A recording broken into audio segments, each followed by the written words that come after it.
Kasi hindi ko na content yung dati kong FJ. Lagi ko na sinasabing let go, pero laging kinukuha eh.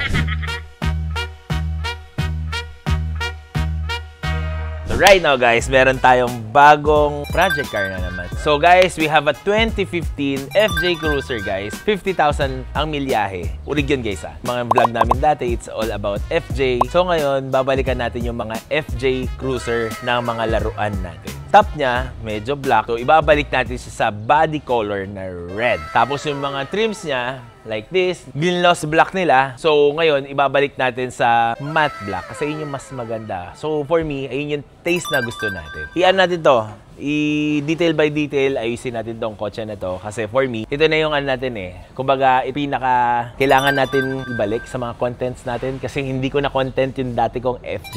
So ngayon, ibabalik natin ang FJ Cruiser natin. Nasa Cruiser World pa rin naman tayo pare. Kaya something to wait to guys. Lagi ko na sinasabing let go, pero laging kinukuha eh. So, ngayon, ayusin muna natin to and tara, samahan nyo kami today and see you on the next reel, guys. Let's go!